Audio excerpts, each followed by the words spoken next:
Halo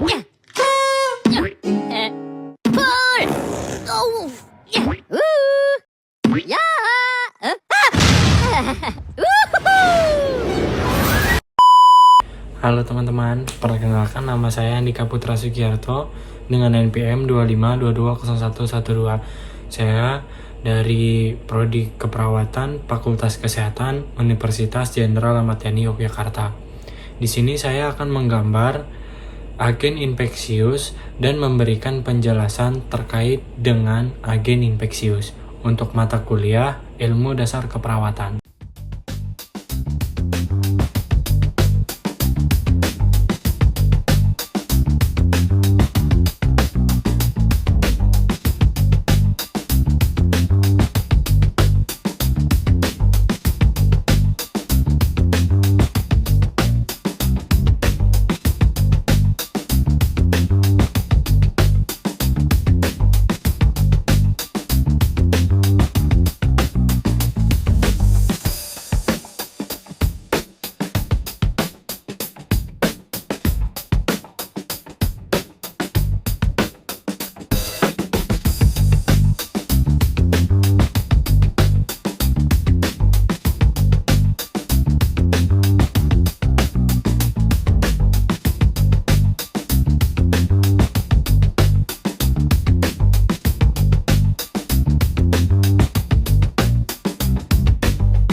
Baik, di sini saya sudah menggambarkan agen infeksius untuk mata kuliah Ilmu Dasar Keperawatan.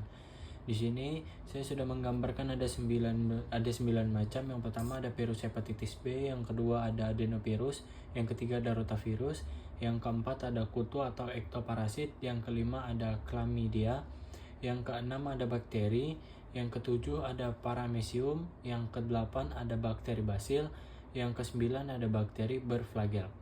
Saya akan menjelaskan dulu. Yang pertama ada virus hepatitis B. Virus hepatitis B adalah virus yang menyerang hati atau liver dan menyebabkan penyakit hepatitis B. Dan virus hepatitis B juga adalah infeksi hati yang disebabkan oleh hepatitis B virus. Ciri-cirinya yaitu termasuk virus DNA, lalu memiliki selubung. Gejala hepatitis B itu yang pertama ada lemas, mual dan muntah, nyeri perut kanan atas, kulit dan mata menguning, lalu urin berwarna gelap. Lalu ada juga untuk pencegahan virus hepatitis B ini, melainkan yaitu vaksin hepatitis B, lalu tidak berbagi jarum suntik, lalu menggunakan pengaman saat berhubung. Lalu yang kedua ada adenovirus. Adenovirus adalah jenis virus yang dapat menyebabkan infeksi pada seluruh pernapasan, mata, pencernaan, dan saluran kemih.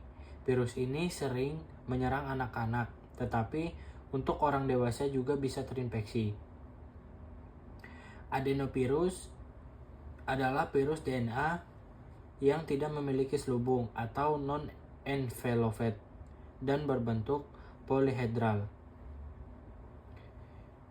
Lalu untuk pencegahan adenovirus, yang pertama rajin cuci tangan, lalu tidak berbagi handuk atau alat pribadi, lalu menjaga kebersihan lingkungan. Lalu saya akan menjelaskan rotavirus. Rotavirus adalah virus yang menyebabkan diare berat, terutama pada bayi dan anak-anak. Rotavirus adalah virus RNA yang menyerang saluran pencernaan, khususnya usus halus. Lalu saya akan menjelaskan ada kutu, ektoparasit.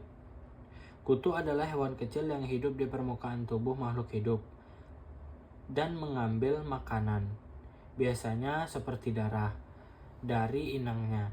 Karena hidup di bagian luar tubuh, kutu disebut ektoparasit.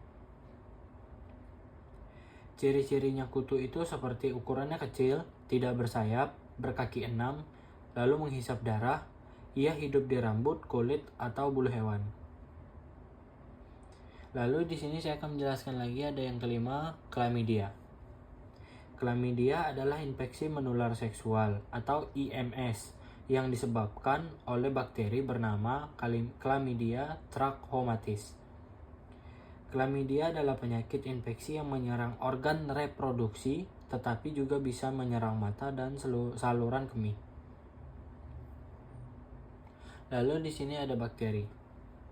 Bakteri adalah makhluk hidup mikroskopis yang sangat kecil yang hanya terdiri dari satu sel dan tidak memiliki inti sel sejati. Lalu yang ketujuh ada paramecium. Paramecium adalah protozoa atau organisme eukariotik bersel satu yang termasuk kelompok ciliata karena memiliki rambut-rambut halus yang disebut cilia. Ia biasanya hidup di air tawar seperti kolam atau genangan air. Lalu untuk paramecium ini, ia tidak berbahaya. Sebagian besar paramecium tidak berbahaya bagi manusia karena hidup bebas di air dan bukan parasit. Lalu yang ke-8 ada bakteri basil. Bakteri basil adalah bakteri yang berbentuk batang atau memanjang seperti silinder. Contoh bakteri basil berbentuk Mycobacterium atau Salmonella typhi. Lalu yang terakhir ada bakteri berflagel. Bakteri berflagel adalah bakteri yang memiliki flagel, yaitu struktur seperti cambuk atau ekor panjang yang digunakan untuk bergerak.